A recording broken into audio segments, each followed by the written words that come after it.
أما بعد فأعوذ بالله من الشيطان الرجيم بسم الله الرحمن الرحيم أوأمن أهل القرى أن يأتيهم بأسنا ضحى وهم يلعبون صدق الله العظيم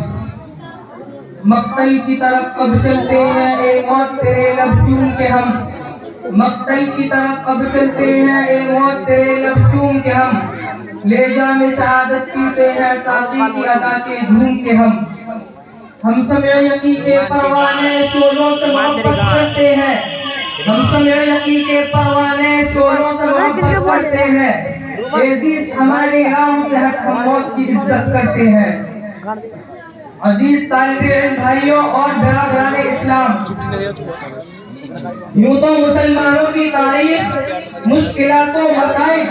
ابتلاء و آزمائش کی داستانوں سے لبریز ہے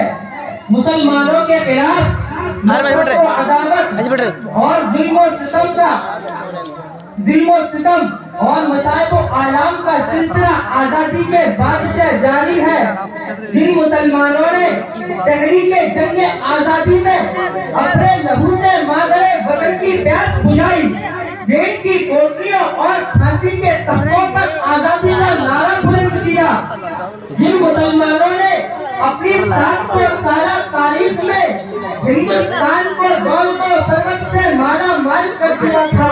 اس کو سونے کی چڑیا بنا دیا تھا اور جن مسلمانوں نے ہندوستان میں اتحاد و اتفاق کا چمن لگایا تھا ہندو مسلم ایک کا چراغ روشن کیا تھا انہیں کو آج غدار وطن کہا جاتا ہے ان کو فسادات کی آگ میں جھونک دیا جاتا ہے اور بے گناہ مسلمانوں کو سلاخوں کے پیچھے ڈال دیا جاتا ہے اور دہشت گردی کا الزام ٹھوکا جاتا ہے میں کہتا ہوں کہ آتنکوادی اور دہشت گرد وہ ہے جس نے مسلمانوں کا قتل عام کیا اور دہشت گرد وہ ہے جو مسلمانوں کی عزت سے کھلواڑ کرتا ہے آتنکوادی اور ڈاکو وہ ہے جو مسلمانوں کے حقوق کو پامال کرتا ہے دہشت گرد وہ ہے جس نے ملک کے نافذ کیے ہوئے آئین اور قانون کو توڑ کر فساد کا طوفان کھڑا کیا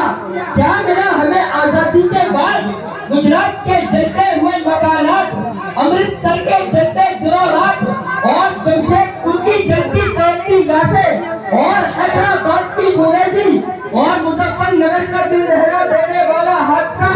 اور بابری مسجد کی شہادت اور ستم والا ستم یہ ہوا کہ ہمیں غیر ملکی کہہ کر ملک بڑا کرنے کی کوشش کی جاتی ہے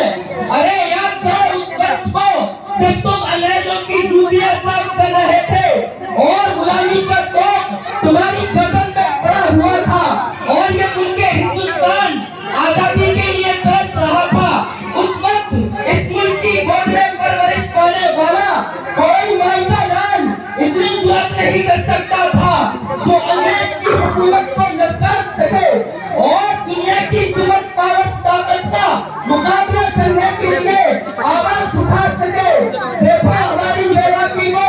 سب سے پہلے جس نے آواز اٹھائی تھی وہ شیر دل انسان انسانیت کا مسیحا شاہ ولی اللہ محفوظ علوی رحمت اللہ علیہ کے فرزند شاہ عبدالعزیز علی رحمت تھے شاہ عبدالعزیز علی رحمت کی آواز کیا تھی وہ آواز یہ تھی کہ انگریز کے خلاف جہاد کرنا چاہیے اور ملک ہندوستان کو انگریزوں سے آزاد کرایا جائے شاہ عبدالعزیز علی رحمت کا یہ فقرہ انگریز کے لیے ایک خطرناک پیغام تھا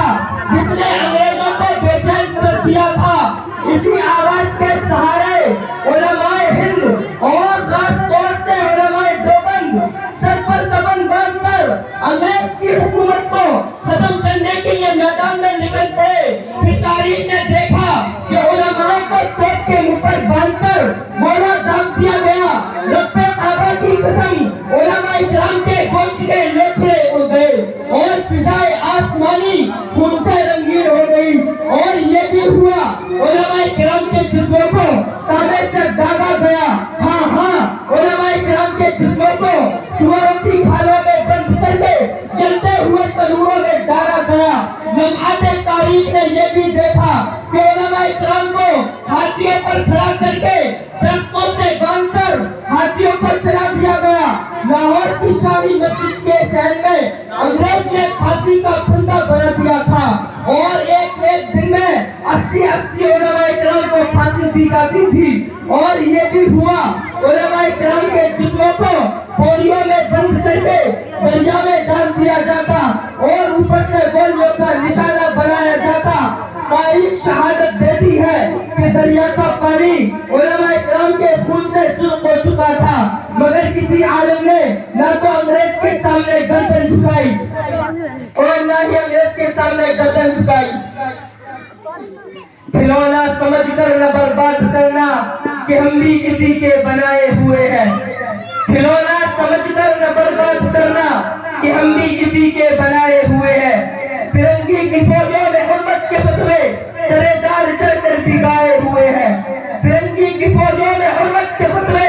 سرے دار چڑھ کر بگائے ہوئے ہیں۔ وہ شجر آزادی، وہ شجر آزادی کو خون دے کسی جا، وہ شجر آزادی کے خون دے کسی جا تو پھر اس کے پکنے کو آئے ہوئے ہیں۔ محترم حضرات، آج ہماری تاریخ مٹانے کی کوشش کی جا رہی ہے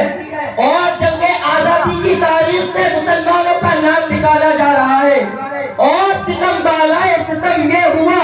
کہ ہم سے یہ سوال کیا جا رہا ہے کہ تم نے اس ہندوستان کو کیا دیا؟